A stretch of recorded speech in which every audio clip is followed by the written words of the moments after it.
akan dilaksanakan baik oleh Dewan Pimpinan MUI maupun seluruh perangkat MUI yang berjumlah 21 komisi, lembaga, dan badan.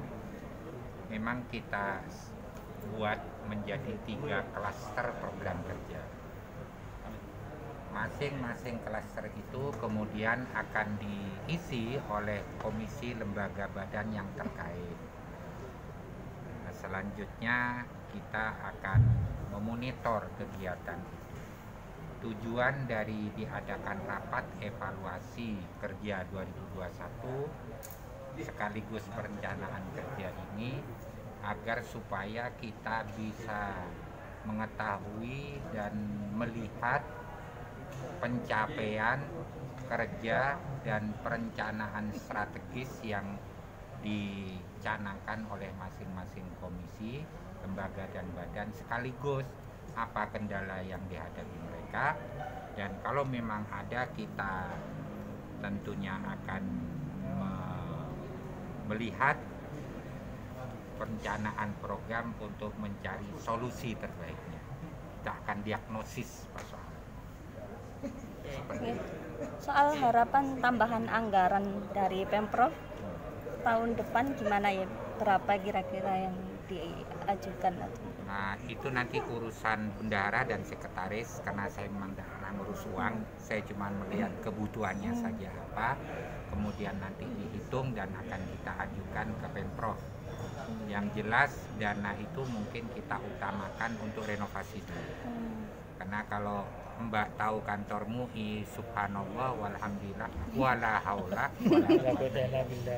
Jadi memang perlu direnovasi karena memang masing-masing komisi, lembaga, badan, bahkan dewan pimpinan itu tidak semuanya memiliki ruang kantor khusus untuk masing-masing beliau ini, sehingga kerja mereka selama ini itu di tempat masing-masing dan tanpa ditunjang fasilitas ruangan kantor secara khusus untuk masing-masing mereka.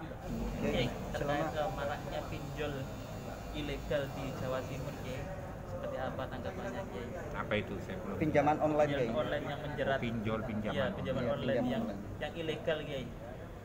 Kan sudah pernah dijelaskan oleh OJK maupun oleh pihak lembaga keuangan yang ada pemerintah agar supaya masyarakat menghindari pinjol demi untuk kehati-hatian agar supaya tidak menjadi korban dari para pelaku-pelaku yang memang sengaja bertujuan untuk bahkan bisa dikatakan mendolimi mereka. Terhadap maraknya pinjol tersebut, apa yang dilakukan pihak MUI sendiri, Kiai? Nah, kalau ormas-ormas yang lain sudah memutuskan karena akad pinjam itu akadnya dahilul akdi harus autentik, sedangkan pinjol itu di luar konteks autentik itu, sehingga justru itu unsur penipuannya sangat besar sekali. Dan tidak ada sejarah orang yang beruntung melalui pinjaman yang rugi, ya. Berarti pinjaman online yang ilegal ini haram, Kiai?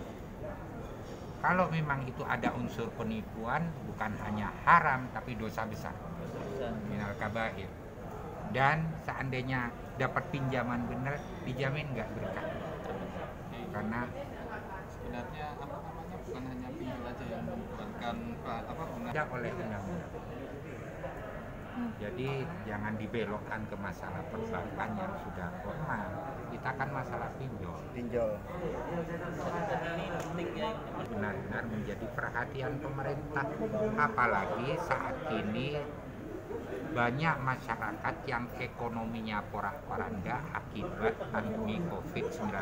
Terkait dengan itu pula, MUI itu menitik beratkan ke sana, yaitu terkait dengan penguatan ketahanan ekonomi masyarakat, terutama umat Islam.